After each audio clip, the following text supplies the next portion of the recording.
Assalamualaikum warahmatullahi wabarakatuh. Yang terhormat Bapak Dr. Insinyur Abdullah Merjani STMT sebagai dosen pengampu mata kuliah konsep teknologi. Kami dari kelompok 2 akan memperkenalkan nama saya Muhammad Bagus Al-Bukhari dengan NPM 251010 138. Saya Khairi Ismat Kamarudin dengan NPM 251010 081. Saya Yerin Diniarta dengan NPM 251010 127. Saya Indra Saputra NPM 2510 Saya Faidi dan Ramadan NPM 251010 140. Oke, di sini kami akan menjelaskan profil Universitas Riau Kepulauan atau UNRIKA. Universitas Riau Kepulauan atau yang biasa dikenal dengan UNRIKA merupakan salah satu perguruan tinggi yang berada di Kota Batam. UNRIKA memiliki visi untuk mencetak sumber daya manusia yang unggul, berdaya saing, dan mampu beradaptasi dengan perkembangan teknologi dan industri.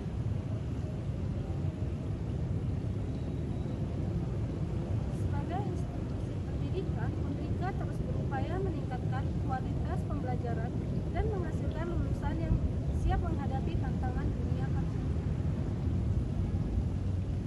Selanjutnya Fakultas Teknik di Universitas Riau Kepulauan. Salah satu fakultas di UNRIKA adalah Fakultas Teknik. Fakultas Teknik menaungi beberapa program studi, salah satunya adalah program studi Teknik Industri. Teknik industri juga mempelajari bagaimana mengintegrasikan manusia, mesin, metode kerja, material, dan teknologi agar tercapai sistem yang efisien, produktif, aman, dan berkelanjutan.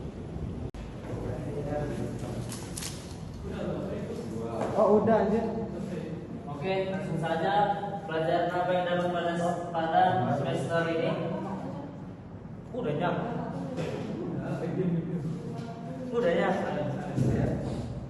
Oke, langsung saja. Pelajaran apa yang didapat pada semester ini? Yang pertama itu tugas 1, konsep teknologi atau introduction. Pelajaran yang diambil adalah 1. Teknologi merupakan bagian penting dalam kehidupan manusia. 2. Pemahaman konsep teknologi diperlukan agar penggunaan tetap tepat guna. 3. Manfaat teknologi harus dilakukan secara bijak dan bertanggung jawab. Selanjutnya tugas 2, perkembangan teknologi dalam peradaban manusia. Pelajaran yang diambil adalah yang pertama, perkembangan teknologi menjadi faktor utama kemajuan peradaban manusia, dari alat sederhana hingga teknologi modern. Yang kedua, teknologi memengaruhi hampir seluruh aspek kehidupan manusia, termasuk sosial, ekonomi, dan budaya. Yang ketiga, kemajuan teknologi harus diimbangi dengan nilai moral dan tanggung jawab, memberikan dampak positif bagi peradaban manusia. Selanjutnya, tugas 03 itu thinking system. Pelajaran yang diambil yang pertama, thinking system membantu manusia memahami dan menyelesaikan masalah secara terstruktur dan menyeluruh, bukan secara terpisah-pisah. Yang kedua, pendekatan thinking system mendorong pada pola pikir kritis, logis, dan berkelanjutan dalam pengambilan keputusan. Yang ketiga, penerapan thinking system meningkatkan efektivitas dan kualitas solusi. Selanjutnya tugas 04, connected company. Pelajaran yang dapat diambil dari connected company yaitu menghubungkan seluruh sistem dan data perusahaan. Selanjutnya konektivitas yang baik meningkatkan efisiensi operasional, kolaborasi, dan kecepatan pengambilan keputusan perusahaan. Dan yang terakhir, penerapan connected company membuat perusahaan lebih adaptif dan kompetitif dalam menghadapi perubahan pasar dan kebutuhan pelanggan. Itu saja yang bisa saya sampaikan. Assalamualaikum. Oke, di sini selanjutnya saya akan menjelaskan tugas yang kelima, yaitu teknologi dan revolusi industri. Pelajaran yang diambil yang pertama yaitu perkembangan teknologi menjadi faktor utama, lainnya revolusi revolusi industri karena mendorong perubahan besar dari produksi manual ke sistem mesin dan otomatisasi. Yang kedua yaitu revolusi industri membawa dampak signifikan terhadap kehidupan manusia, khususnya dalam bidang ekonomi, sosial, dan pola kerja masyarakat. Yang terakhir yaitu kemajuan teknologi industri menuntut peningkatan keterampilan dan sikap adaptif. Oke, selanjutnya itu tugas yang keenam yaitu Quality Financial Development atau QVD. Pelajaran yang dapat diambil yaitu yang pertama, QVD membantu menerjemahkan kebutuhan dan keinginan pelanggan ke dalam spesifikasi teknis produk secara sistematis. Yang kedua yaitu penerapan QVD meningkatkan kualitas produk dan kepuasan pelanggan. Yang ketiga yaitu QVD mendukung pengambilan keputusan yang lebih efektif dengan mengurangi kesalahan desain dan biaya perbaikan di tahap produksi. Oke, lanjut yang tugas ke-7 yaitu Blue Ocean Strategy. Pelajaran yang dapat diambil yaitu yang pertama, Blue Ocean Strategy mendorong perusahaan menciptakan pasar baru tanpa harus bersaing secara langsung dengan kompetitor. Yang kedua yaitu strategi ini menekankan inovasi nilai, yaitu peningkatan manfaat bagi pelanggan sekaligus efisiensi biaya. Yang ketiga yaitu penerapan Blue Ocean Strategi meningkatkan peluang pertumbuhan dan keberlanjutan bisnis dalam jangka panjang. Yang selanjutnya tugas ke-8 yaitu Blue Ocean Strategi dan Critic Circuit Destroy.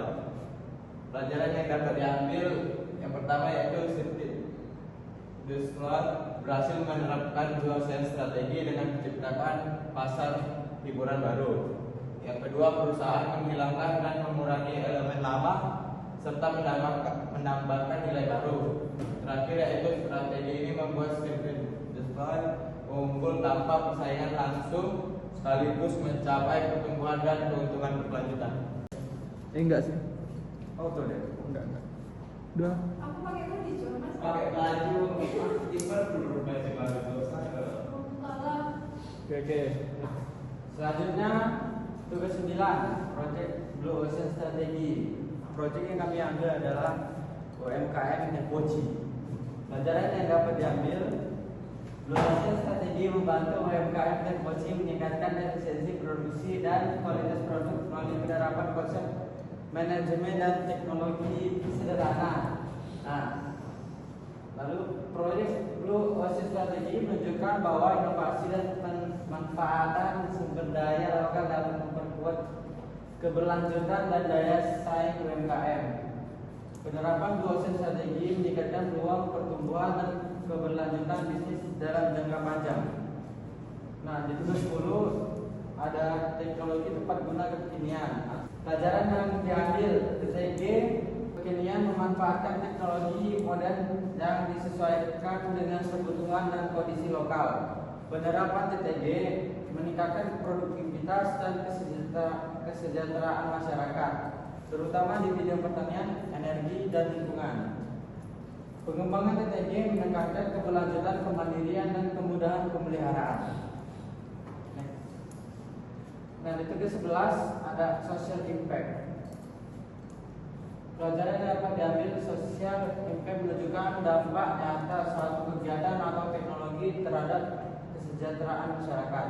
Perencanaan dan evaluasi social impact penting untuk memastikan manfaat yang berkelanjutan dan inklusif. Dampak sosial yang positif mendorong perubahan perilaku dan peningkatan kualitas hidup. Nah, kesimpulan umum, seluruh tugas mengajarkan bahwa pemahaman teknologi, strategi, dan sistem berpikir sangat penting untuk menciptakan solusi inovatif, berdampak sosial, dan berkelanjutan. Menciptakan solusi berkelanjutan dan meningkatkan produktivitas organisasi, mampu meningkatkan daya saing dan kesejahteraan masyarakat bila diterapkan secara bijak dan bertanggung jawab. Baik, lanjut ke materi teknologi dalam teknik industri. Jadi, sebagai mahasiswa teknik industri, pemahaman teknologi sangat penting untuk menganalisis, merancang, dan meningkatkan sistem industri secara efektif. Teknologi menjadi alat pendukung dalam pengambilan keputusan, peningkatan